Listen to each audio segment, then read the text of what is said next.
Plus third semester Odia honours पिला आज class बहुत गुरुत्वपूर्ण भाषार संज्ञा और स्वरूप लंग क्वेश्चन अच्छी तो चलो आलोचना करिबा।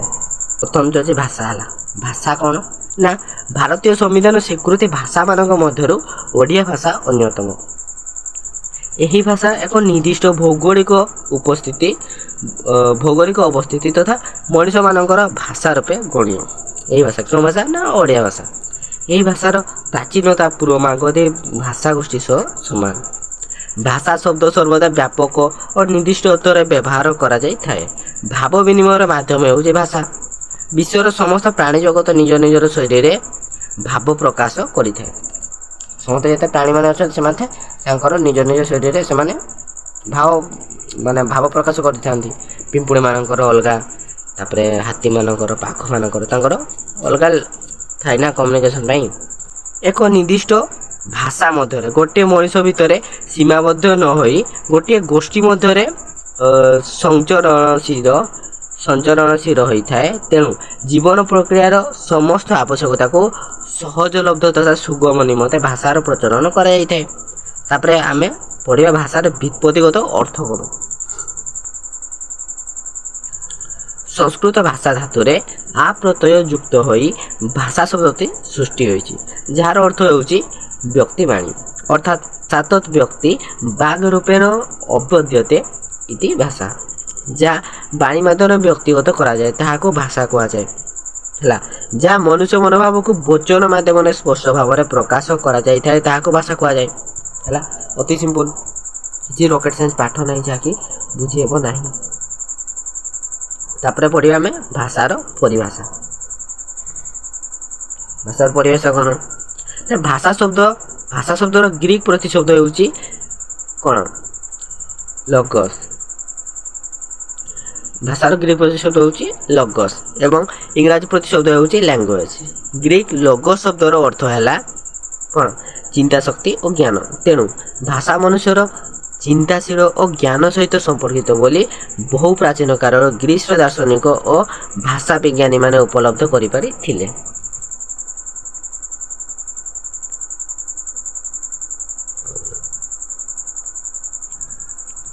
मनुष्यर मौलिक चिंतन विकसित ज्ञान परिप्रकाश लगी भाषा ही हूँ श्रेष्ठ माध्यम है। से भाषा बिना ही आम सब कम्युनिकेशन मनर माने भावर आदान प्रदान ये सब करता। इंग्राजी शब्द लैंग्वेज लैटिन शब्द लेगुआरो आसीअछि जार अर्थ कौन जिह्वा। जिह्वा हूँ ध्वनि उत्पादन क्षम मनुष्यर बागजंत्र श्रेष्ठ अंश। तेणु लैंग्वेज शब्द सूचित कराए जे भाषार सृष्टि मूल मनुष्यर बागजंत्र प्रधान भूमिका रही था। भाषार संज्ञा भाषार मौलिक तत्वगुड़ी को आखि आगे रखी बहु विशिष्ट भाषा तत्वविद मैंने यार संज्ञा निरूपण करिसेंति तथा पाणिन भाषा वक्तव्य बाच कौन कहते ना हालिडे दृष्टि रे भाषा हूँ सामाजिक परिस्थिति अनुଯାयी स्पष्ट और संगठित ध्वनि समूह।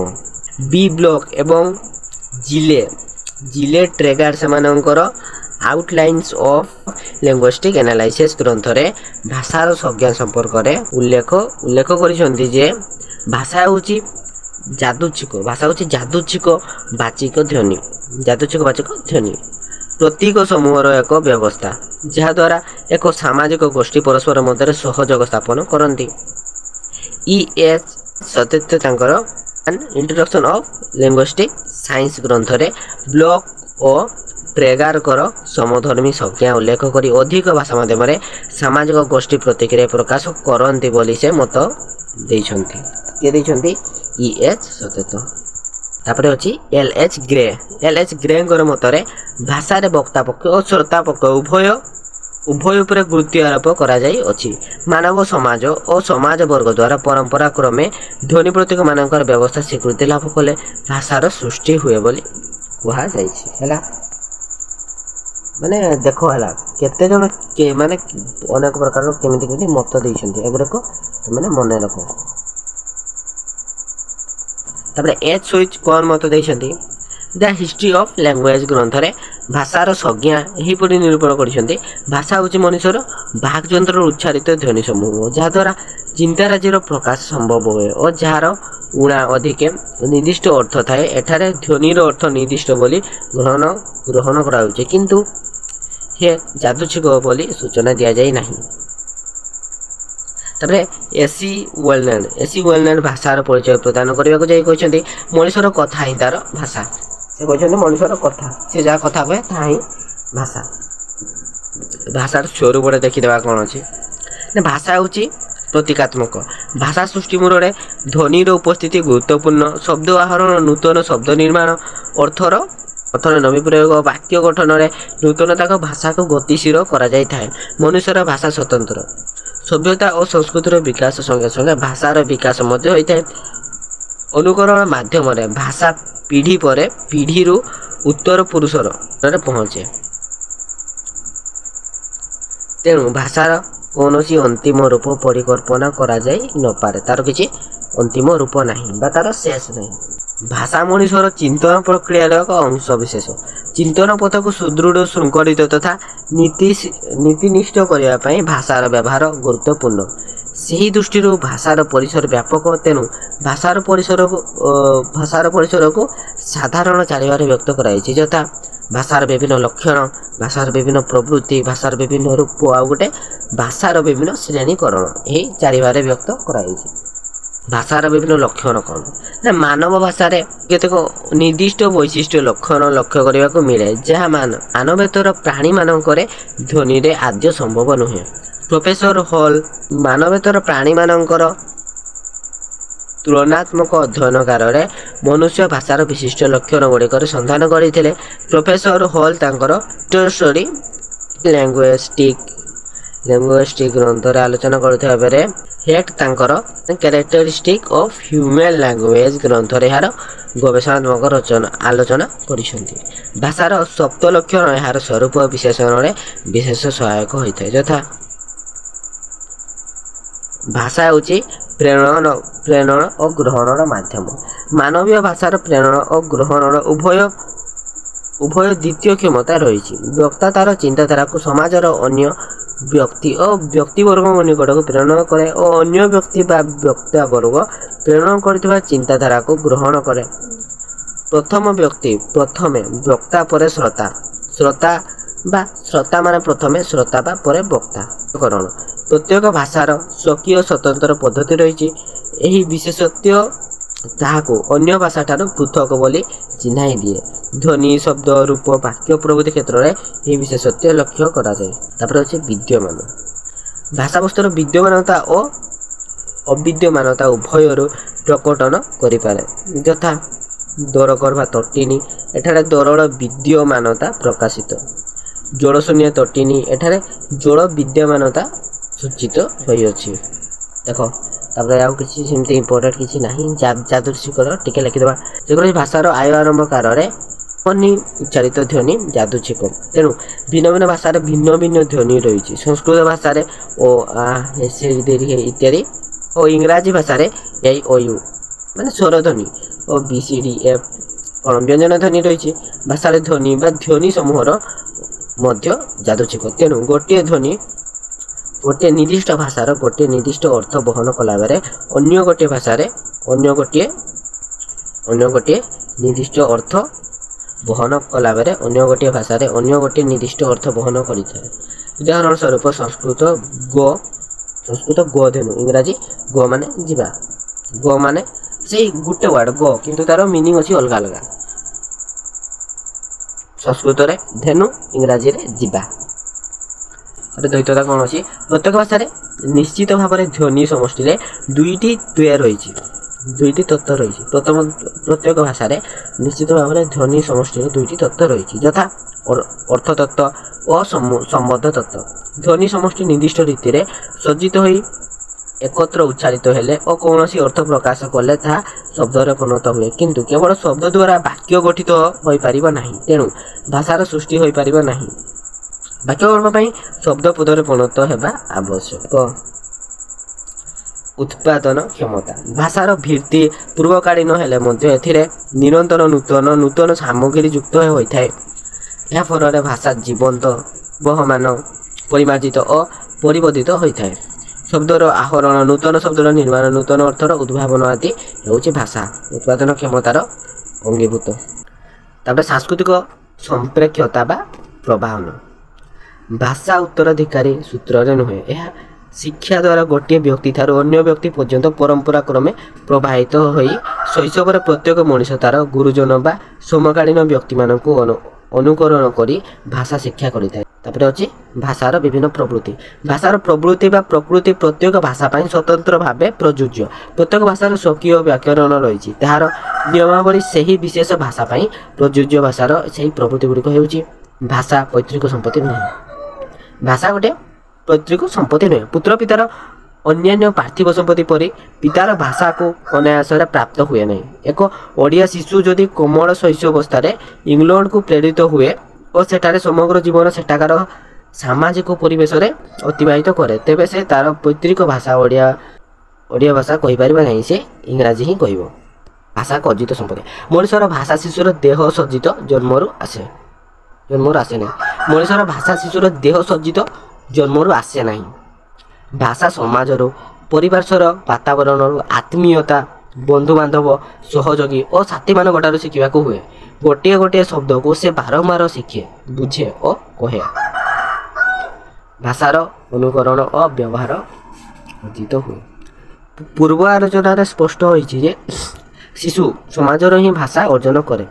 यही अर्जन संभव हुए अनुकरण और व्यवहार द्वारा शैशवर मनीष माता पिता प्रभृति आत्मीय स्वजन द्वारा उच्चारित शब्द गुड़िक शुणे और सेगुड़ी अनुकरण करने को चेष्टा करे। प्रथमे एगुड़ी द्वारा अशुद्ध और स्पष्ट भाव में उच्चारित हुए। धीरे धीरे से एगुड़ी को शुद्ध और स्पष्ट भाव में उच्चारित करने को समर्थ हुए। प्रथम जी भी हो जेकोसी भाषा हो प्रथम तो भले उच्चारण कर नहीं, धीरे धीरे बेसी कहवा द्वारा भाषा गुड़ी को स्पष्ट होता है। भाषा समाज को एक सूत्र में बांधि रखे। प्रत्येक भाषा सभाभाषी मानू एक सूत्र में बांधि रखे। एमाने विभिन्न स्थान में परिवेश विभिन्न धर्म संस्कृति मध्य रोते एकत्व अनुभव करिथांती। ऋग्वेद भाषा को कौन राष्ट्रीय राष्ट्र निर्माण और संगमनी संवाद स्थापित भाव में अभिहित कराई यथा ओहं राष्ट्रीय संगीमनी बासुनाम तार संस्कृत अर्थ। भाषा एक सामाजिक वस्तु। मनुष्य समाज बढ़े और समाज ही भाषा शिक्षा करे। समाज से वेशभूषा चालीचलन खाद्यतय और हावभाव शिक्षा करे। माँ शिशुर निकटतर संपर्क आसुथिबारु स्तन्यपान शिक्षा देवा सहित भाषा को मध्य शिक्षा दिए। भाषार विकास और प्रयोग मध्य समाज में संपादित होता है। भाषा एक परंपरागत वस्तु। भाषा परंपरा क्रमे प्रचलित होता है। मनुष्य प्रपितामह पितामह और पितृ परंपरा अर्थ वंश परंपरा अनुसार भाषा शिक्षा करिଥାଏ। संस्कृत भाषा सहस्र वर्ष धरी परंपरा क्रमे प्रचलित होई आसुअछि। शिशु भाषा शिखि सारिया परे जीवन सारा ताहार उपयोगी करे और ताहार संतान मानक शिक्षा दिए।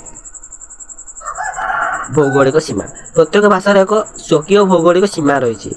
जमीक ओडिशार पूर्वांचलीय भौगोलिक सीमा मध्य प्रचलित ओडिया भाषा और पश्चिमांचल भौगोलिक सीमा मध्य प्रचलित ओडिया भाषा केतेक परिमाण में पृथक माने ओडिया भाषा किछि परिमाण में भिन्न भी देखा जाए।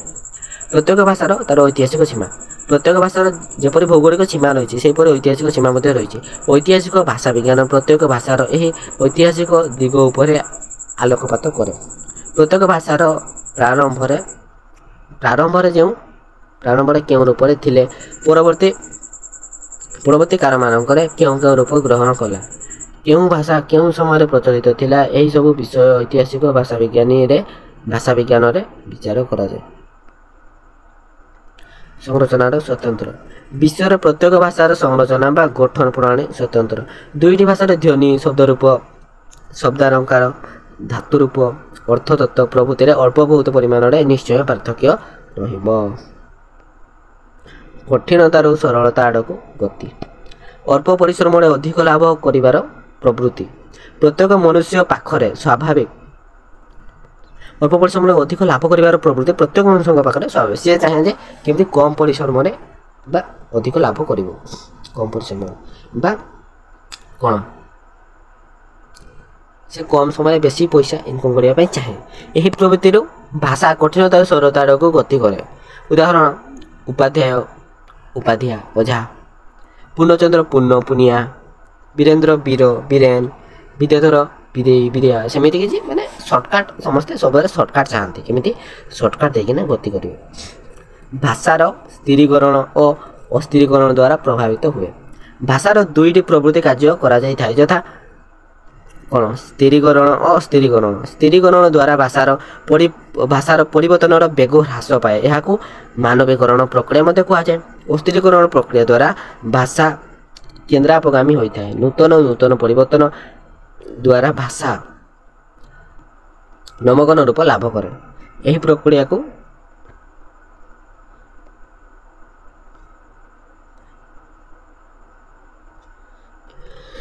ବିକେନ୍ଦ୍ରୀକରଣ ପ୍ରକ୍ରିୟା ମଧ୍ୟ କୁହାଯାଏ।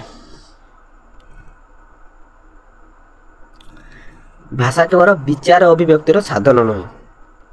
ନିଜେ ବିଚାର କରିବାର ସାଧନା ଯଦି ବୈଜ୍ଞାନିକ ଦୃଷ୍ଟିକୋଣରୁ ଦେଖାଯାଏ, ତେବେ ଭାଷା ମନୁଷ୍ୟର ବିଚାରର ବିନିମୟର ସାଧନା କେବଳ ନୁହେଁ, ବିଚାରର ମଧ୍ୟ ସାଧନା ହୋଇପାରେ। ଉଦାହରଣ ସ୍ୱରୂପ ମନୁଷ୍ୟ ଅନେକ ସମୟରେ ଭାବାବେଶରେ ତାର ବିଚାରଧାରାକୁ ସ୍ୱୟଂ ଶବ୍ଦ ସାହାଯ୍ୟରେ ବ୍ୟକ୍ତ କରେ। ଅନ୍ୟ କେହି ଗ୍ରହଣ କରିବା ଲାଭ ସେ ଏହି ଚିନ୍ତାଧାରା ଅଭିବ୍ୟକ୍ତ କରିନଥାଏ। ସେ ନିଜେ ହିଁ ତାର ନେପଥ୍ୟ ଶ୍ରୋତା ବା ଗ୍ରହିତା ହେଲା। ତ ଆଜିର କ୍ଲାସ୍ଟି ଏଇଠି ସରିଲା। ତ ମୁଁ ଆଶା କରେ ଭିଡ଼ିଓଟି ବହୁତ ବଡ଼ ହେଇଯାଇଥିବ। ବଡ଼ ହେଲେ ବି ମୁଁ ଆଶା କରେ ତୁମମାନଙ୍କୁ ଡିଟେଲ୍ ମୁଁ ପଢ଼ିଯାଏ, କାରଣ ଏଇ ଯେଉଁ ନୋଟ୍ ଗୁଡ଼ିକ ଅଛି ଏଗୁଡ଼ାକ ମୋର ନୁହେଁ ହେଲା, ଏଗୁଡ଼ାକ ମିସ୍ ରାଉତ ମ୍ୟାମ୍ଙ୍କର। ତ ତୁମମାନଙ୍କୁ ଦେଖାଯାଉନଥିବ ପ୍ରାୟ ନୋଟ୍ ଗୁଡ଼ିକ, ଯଦି ଦେଖାଯାଉନାହିଁ ତ କ୍ୱାଲିଟି ବଢ଼େଇକିନା ଲେଖିଦିଅ ହେଲା। ନୋଟ୍ ଗୁଡ଼ିକ ଖାତାରେ ଲେଖିଦିଅ, ନା ବହୁତ ସମୟ ଅଛି। ଯଦି ତାପରେ ବି କିଛି ତୁମମାନଙ୍କ ମନ ଡାଉଟ୍ ଅଛି, ତାହେଲେ ମୁଁ ତୁମମାନଙ୍କୁ ବହୁତ ଶୀଘ୍ର ନୋଟ୍ ପ୍ରୋଭାଇଡ଼ କରିଦେବି। ନୋଟ୍ ପାଇକି ତୁମମାନଙ୍କୁ ଟେଲିଗ୍ରାମ ଚ୍ୟାନେଲରେ ଯେଉଁମାନେ ବି ଜଏନ୍ ହେଇନାହ ହେଲା, ଜଏନ୍ ହେଇଯିବ, କାରଣ ମୁଁ ଏଇ 2-3 ଦିନ ଭିତରେ ଲିଙ୍କ୍ ଦେଇଦେବି, ତୁମମାନେ ସବୁ ଜଏନ୍ ହେଇଯିବ।